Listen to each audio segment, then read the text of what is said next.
Okay. How's everyone feeling? Good? Good. Hey, all right, so before we start, just so someone does this, because I don't know if anyone's coming back up here to talk after I'm done. And before she walks out of the room and Laura walks out of the room, can everybody just thank Naringa and Laura and Agna and everybody who's put this event together?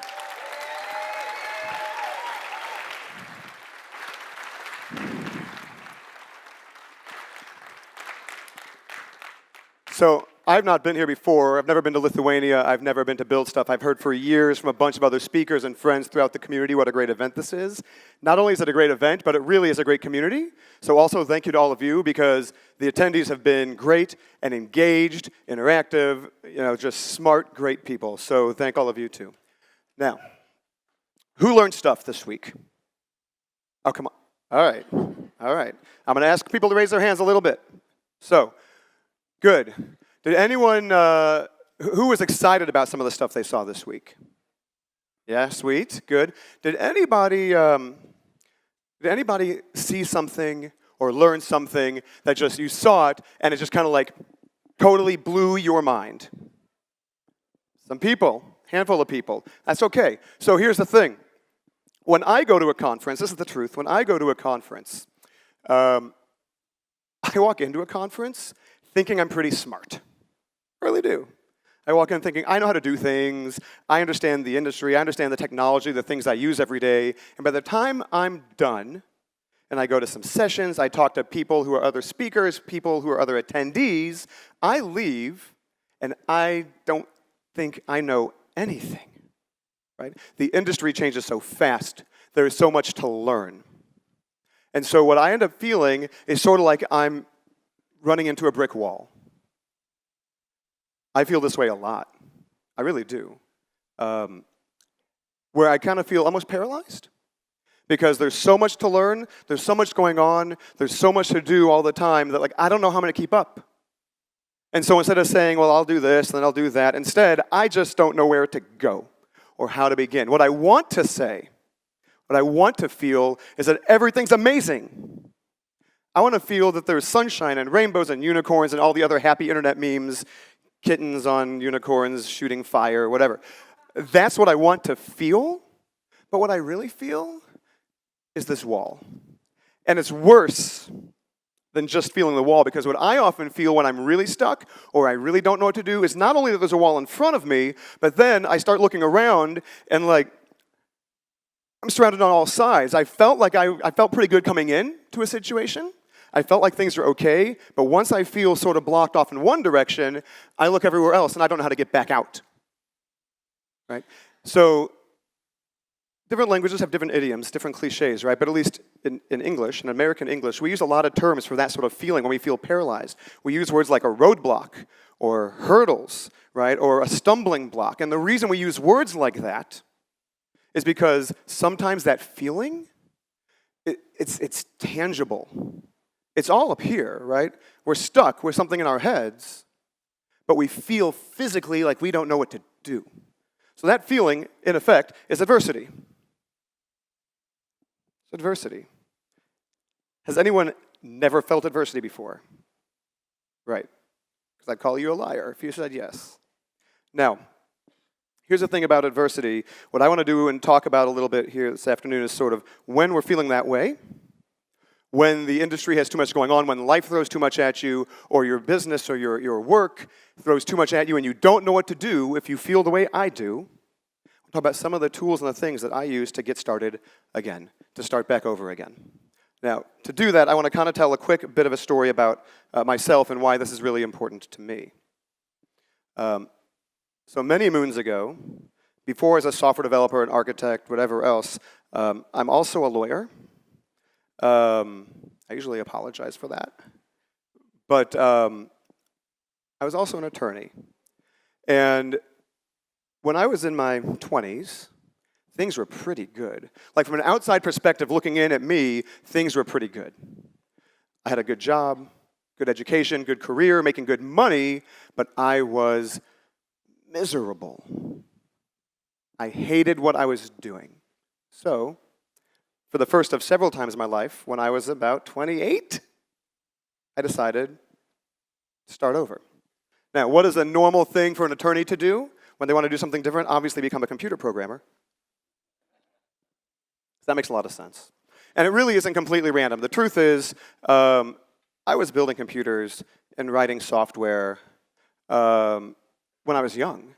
I just got away from it for a while. You know, you go to school, things change, you end up and you follow different paths in your life. So I went back to school. It was great. My wife loved it because I walked away from this kind of lucrative career to sort of start again. But we got through it. But then what I realized is it wasn't enough for me just to start over and try something completely different from what I was doing. I also wasn't fully satisfied to just sort of to be a developer. I kind of had aspirations for business ownership. I'm from a family of small business owners. And so then, right when I was getting comfortable, I bought a business. Because again, that's a sensible thing to do. By now, my wife and I have started a family. We have kids. We have more expenses. So why don't I take all of that money I've been saving up and throw it into a business I'm going to buy instead of actually, being responsible? That's okay. I partnered with a longtime friend and someone who's also someone on the speaker circuit, part of the speaker community in our industry. And Jay and I started this business, and it seemed that was okay. And despite the fact that I had to start again, redefine my role again, redefine my view of myself again, it was fine. I felt like I was moving to the mountaintop of where I wanted to be, and for a while that was fine. And then, after a little while, it wasn't. We had a bit of a downturn in business. It created more stress in my home life, created challenges for my family, and I decided to exit the business. So now, I'm back in the corporate world doing something I never thought I would do. And I have a good job, and I work for a great company. However, I'm back in this corporate place I never thought I would be in. Now, that's purposeful starting over.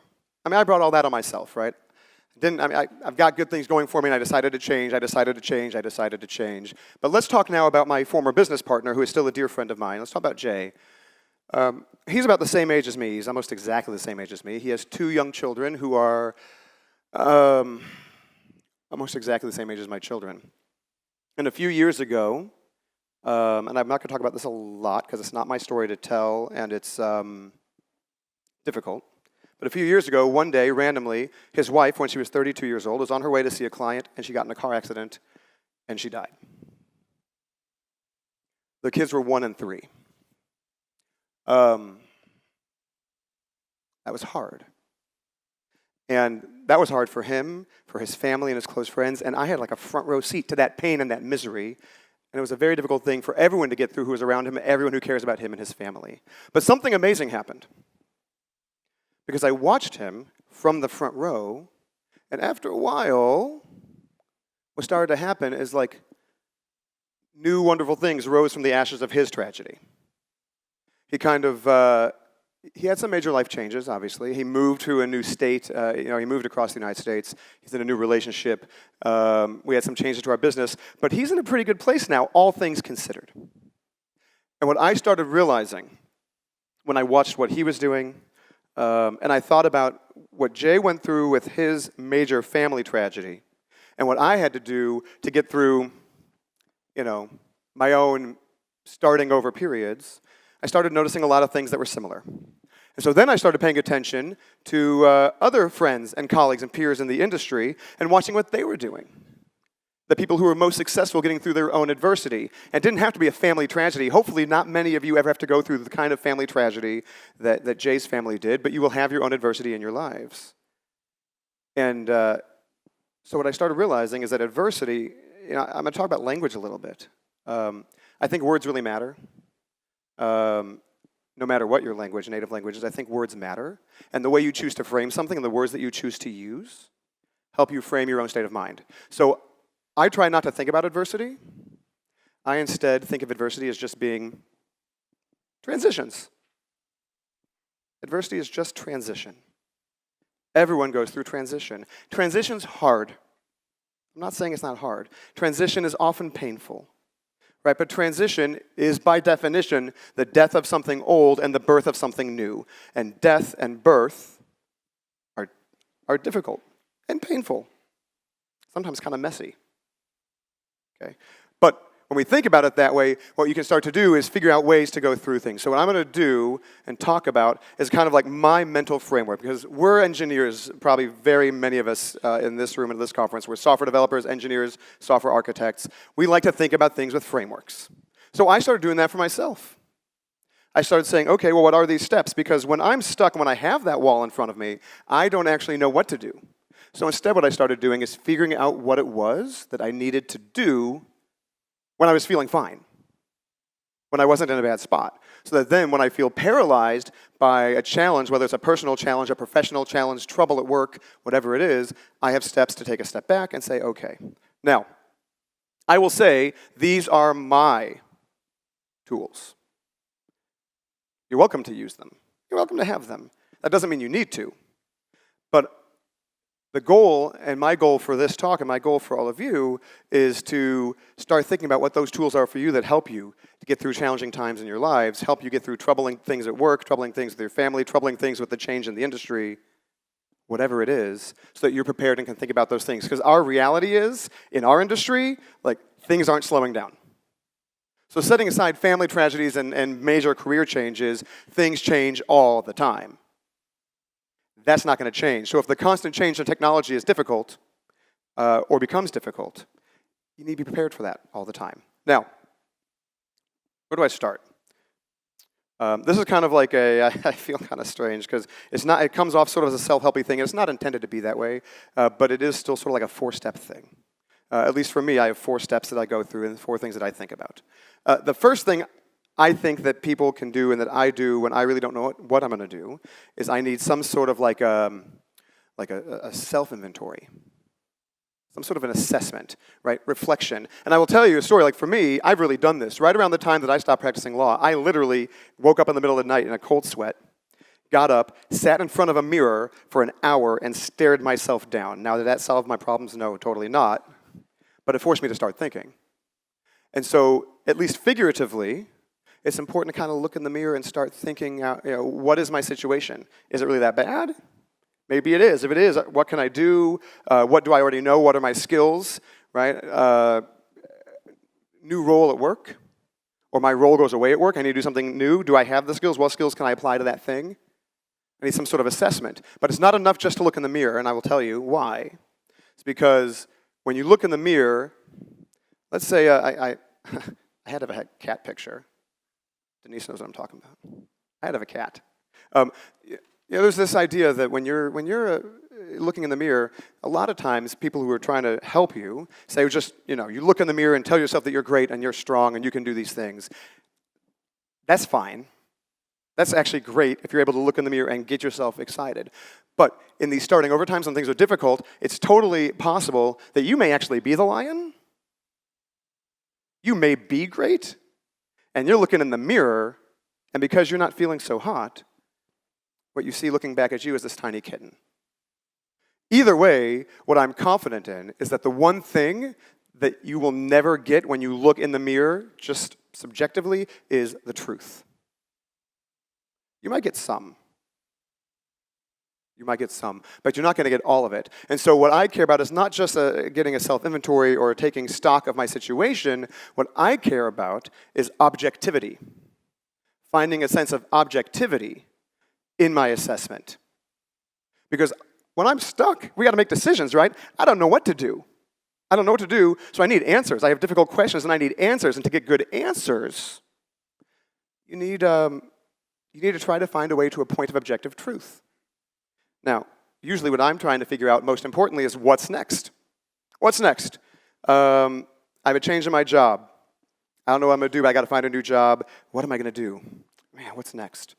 I have a technology stack I'm brilliant at. I'm a JavaScript developer, and I need to learn JavaScript. I mean jQuery. I mean Angular. I mean React. I mean Vue. I mean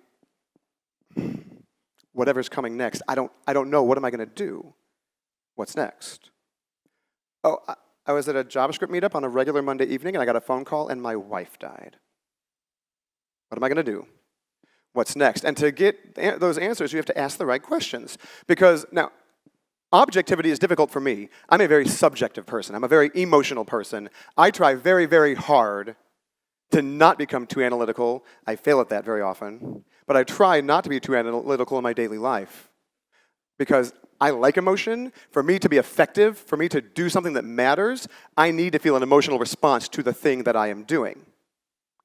But on the other hand, when my emotions are negative, when I'm scared, when I'm stuck, the last thing I need to do is be making decisions based on those negative emotions. So in order to become objective, I start just asking myself serious pros and cons. Right? Create the kind of list. Ask the question about what you're going to do. And it's not enough even for me. I don't believe it's enough to simply say, well, what am I going to do? How do I get there? I try to think, any people like user experience type people here, like the idea of user experience personas. I try to start creating personas, and I base them around other people who I respect, who I trust, who I know in my community and in my life are people who are strong, at least in this certain situation. I start asking myself, what would that person do? What would those people do? And I try to step outside the box. Now, I kind of like this cartoon because does stepping outside of the box really work? Like, is that even possible? Like, okay, think outside the box. Well, if I'm in my own head, I'm in my own brain, I can pretend like I'm thinking differently, but realistically, like I'm still in my own head. But that's okay.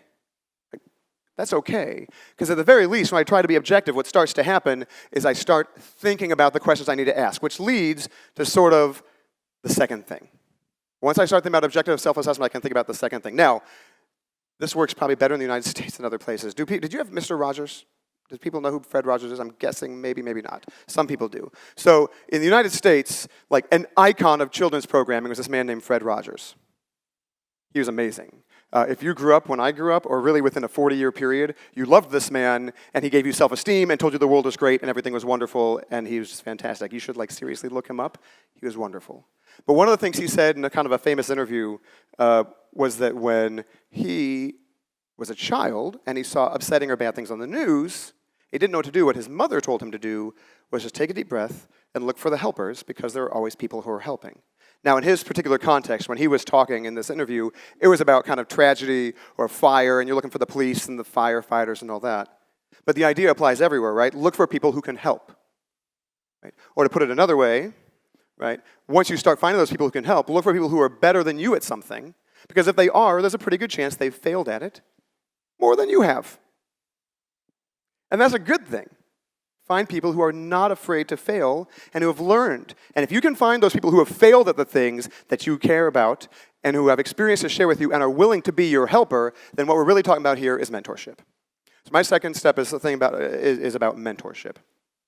Now, I can't survive without mentorship. And I don't mean a mentor.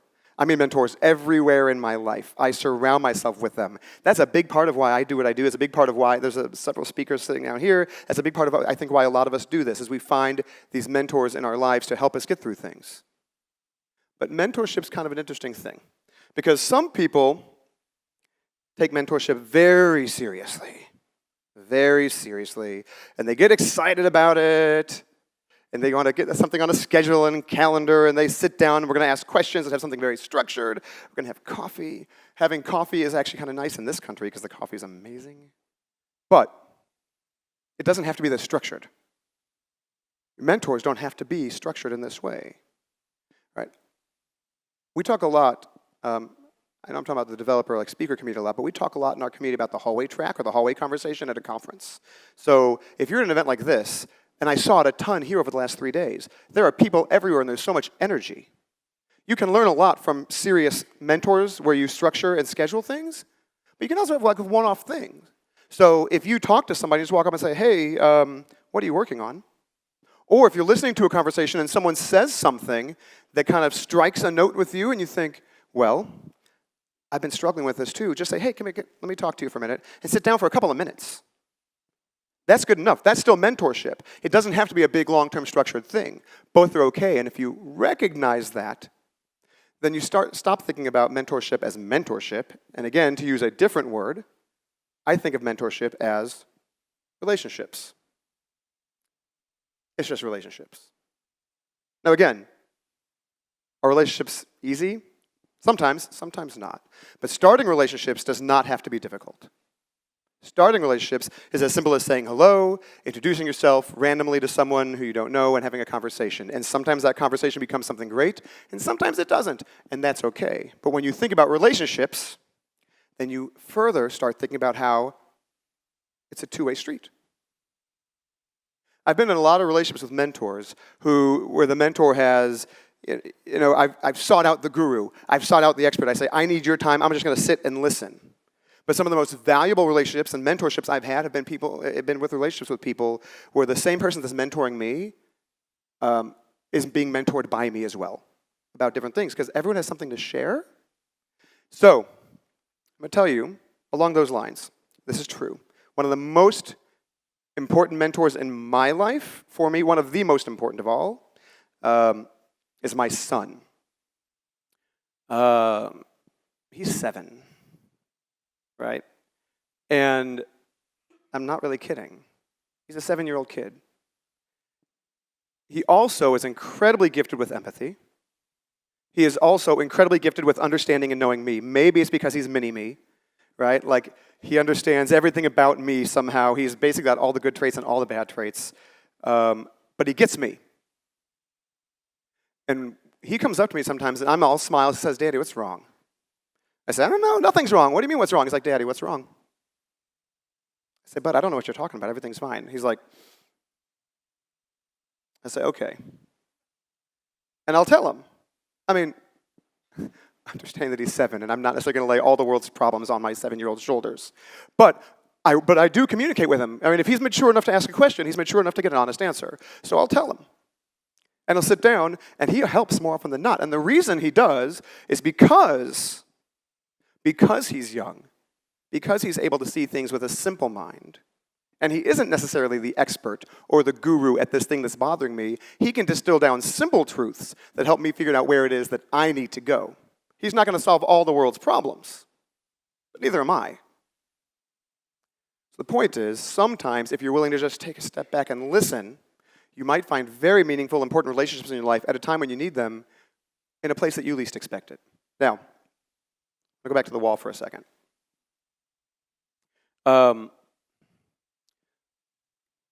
Who here, and it's okay, like no one's recording how old you are, if you're old like me, who grew up in like the late 70s to mid 80s? Okay, decent number of you. So I'm going to tell you, does anyone have any idea what this weird thing is? All right, I got some. So, again, like with an American audience, I often say, if you grew up around the time I grew up and you haven't seen the movie Labyrinth, then shame on you. I don't know if that's not necessarily fair, because I don't know if the movie was released here in the 80s. But the thing about Labyrinth was this movie that was like a bunch of weird Jim Henson Muppets and David Bowie in like a lot of spandex. And Jennifer Connelly, very young, and she played this girl. And David Bowie was like the Goblin King, and he kidnapped her baby little brother. And Jennifer Connelly had to get through this maze, through this labyrinth, within 24 hours to get to the center of the maze to save her brother. Okay, and very early on, she gets into like a physical maze. It's literally brick walls. I'm talking about figurative brick walls with my life. She had brick walls, and she was walking this way as far as she could see. There was a brick wall. And she walked as far as she could go this way and just saw a brick wall. And eventually, she literally just sort of gave up. Leaned back, put her head against the wall. I'm also cheating because my water's down here. So, she sat down. She said, I don't know what to do. And then, all of a sudden, she hears this tiny voice, hello, in like the worst fake British accent I've ever heard. And she looks, she's this little blue worm, and she starts talking to it, and eventually she says, I just don't know any way out of this maze. There's no way out of this maze. And do you know the way out? And he's like, no, who me? No, I'm just a worm. And she goes, well, I don't know how to get out. And he goes, and then the worm says, well, there is like that way out right in front of your face. And she says, no, there's not. And then she stands up and looks, and there's not a door, but there's like a way out. She walks up, it's like an illusion, and it turns out this thing, she couldn't find her way out, and this mentor that she did not expect, but she was willing to listen to, said, Dude, it's literally 3 feet from your face. And she moved on. Now, that kind of combines mentorship with like the third thing.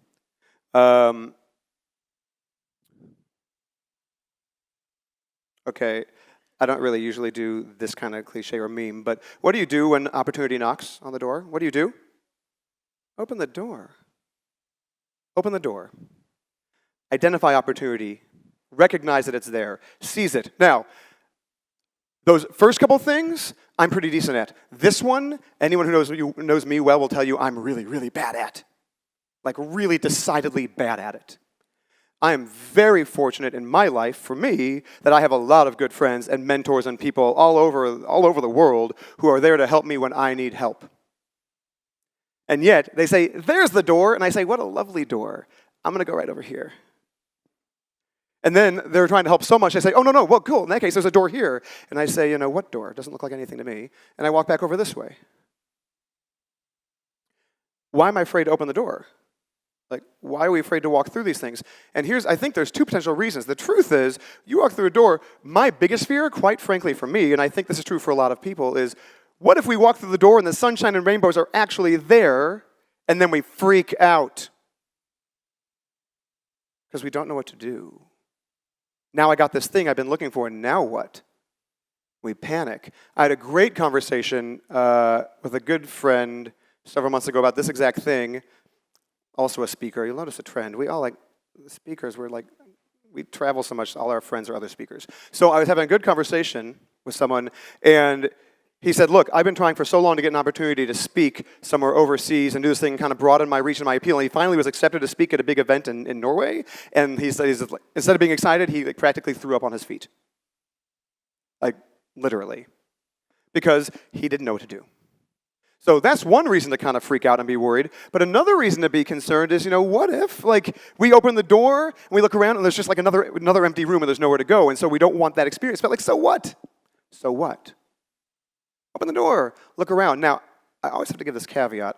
I'm not telling you to just quit your job. Please don't do that.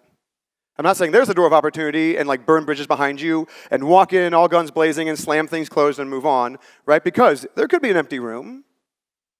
That's okay, just walk in, peek around. If all you do is peek around and say, hey, this is an interesting opportunity, is there anything here for me? The door is probably not going to slam behind you. You're still in the doorway. Right? If the door is going to slam behind you and close, you probably know. You probably did something to slam it shut yourself. So don't do that. But at least look around, because here's the thing, even if it looks like an empty room, you can peek around enough that maybe there's another door at the other end. That's okay. So walking in to a room doesn't mean that every door is the opportunity that takes you to your sunshine and rainbows and unicorns and kittens and flaming things. Right? But maybe there's the next door down there and the next door after that. And the worst case is you look around and say, no. And that's okay. Just kind of back up. Quietly close the door behind you. Find your worm. Go find another door. That's okay. But what I implore of everybody is when you have opportunities presented to you, don't feel the way she does. Don't feel the way I do. Right? Don't see an opportunity and think, oh no, now an opportunity, now I have to make a decision, this is so hard, what am I going to do? I'm going to freak out, I'm so scared. Just be her instead. Just be excited about the opportunity presented to you and see what happens. And look around. Because maybe that next opportunity is the one that gets you to the finish line, to your goals. Now speaking of finish lines, that brings us to number 4, which is all about finish lines and goals. So now back in again, dating myself, back in I think it started in the mid-'80s, in the US, Disney had a massive campaign. I think it started with a guy named Phil Simms, who was the quarterback for the New York Giants, American football team. And they're like, Phil Simms, you just won the Super Bowl, what are you going to do next? He says, I'm going to Disney World. And that became a marketing campaign for a long time, but that marketing campaign was really a metaphor for reaching the promised land and achieving a goal. Now, he reached that goal, but it didn't happen magically. He reached that goal because he kept track of what his goal was, and he kept laser focus on that goal and made decisions and chose paths that would take him in that direction. So you got to keep that keen focus on what it is that you're trying to achieve and not look away. Know where it is you're trying to go. Now, there's an important distinction, okay? Because goals and purpose, I think this is the last thing I'm going to say that's like a language, like, get picky about words. But goals and purpose aren't the same thing, and both are really important. Goals, to me, are the immediate objectives. A goal is like, right now, man, there's a lot going on at work, and these things are changing, and I need to make sure that I'm effective at my job, and, I was doing things in React, and now, like, we can't do that anymore. We're going to do something in Vue, and I'm freaked out. I need to learn that thing and find a way to do that. So my immediate goal is I need to go learn Vue, for example. But in order to really make the right decisions for the right goals, you got to figure out what the ultimate purpose is for you. So I always wanted to own a business. For a long time, now I do this a lot now because I realize how bad I was about this. For the longest time, I wanted to own a business. I wanted to be involved in a small business. Okay, so I finally started asking, well, why? Was it for its own sake? No, right? I wanted to own a business because it gave me a lot of flexibility and control over my own environment and my own, my own schedule. Well, why does that matter? Well, I'm very family-driven and very family-oriented. As you saw, I've got a kid on a giant screen. I have 2 kids, and my whole family, not just my immediate family, but everyone, we're very family-focused. I want flexibility and time to spend with them. Eventually, you ask these questions, well, why? Well, why? Well, why? And eventually, the answer is, well, just because. Because it makes me feel fulfilled. Because it makes me feel like that's what it is that would make me the best version of me. Because it's, whatever. But you reach the point where it's just like, just because. Now you found a purpose. You don't just have one purpose, right? But now you found a driving purpose that is ultimately kind of shooting you in the particular direction. Once you've done that, now you can take a step back through the goals, and you might find other decision trees, other things that can get you in that same direction. So instead of being stuck with one particular goal that may or may not be too difficult to achieve, you might be able to find other goals that will get you to the thing that really would matter to you. And then create your laser focus on that. Has anyone seen the movie Inside Out? Pixar? Does anyone think it's the greatest movie ever made in the history of movies? Because, so Inside Out, if you haven't seen it, is kind of like the best of all of the amazing Pixar films, and it's inside this this little girl. I think her name was Riley, the character. Inside her head, and all these little fuzzy, glittery things are her emotions, making decisions, helping to drive her brain and make the decisions. And the whole thing, most of the movie, takes place inside her brain, and kind of the escapades that all these little things have to do. But in the background were these big things they called the islands of personality. That was like, she had all these little everyday goals that Riley, the human, had to do, but in the background, she had the core of who she was. So I'm not talking about purpose, I'm talking about those things. Because once she was able to recognize the things that mattered to her at a base core level, she could make better decisions about what goals she needed to pursue, and she could be a happier person. So, and that's not to say that these are immutable, because they're not. Like, in a healthy life, I think, my opinion is that these things will change over time. In the movie, some of these came crumbling down. That was part of like the story and the fear of the film, was that some of these things were disintegrating. But new ones came up. Life changes. We grow. Things change. But at any point in time, if you know what these things are for you, then you can kind of figure out what goals you need to pursue and where it is that you need to be to get through whatever it is you're facing, personally, professionally, what have you. So, as I said, those are my tools. Maybe some of them are useful for some of you. Objectivity, right? Objective self-assessment. Finding good mentors. Recognizing opportunities and not being afraid to walk through and check them out. And then, not necessarily as a fourth step, but almost as an overarching thing around all this, identifying what your purpose could be and getting a keen focus on it. If you have other tools and other things that work for you, that's great. That's fine. I encourage that. Right? But ultimately, like, you can do this thing. And it's not just that you can do it, I would suggest that you have to. You have to do this thing. I don't mean my 4 things. But you've got to do this thing. Because what happens is transitions are inevitable. That's just part of life. Adversity is inevitable in both your professional and your personal life. But if instead of being freaked out by all that, you start to grow to love those transitions that help you move toward that goal, towards your ultimate purpose, towards what it is that you're trying to do, then you're going to potentially have a lot more success when you get stuck.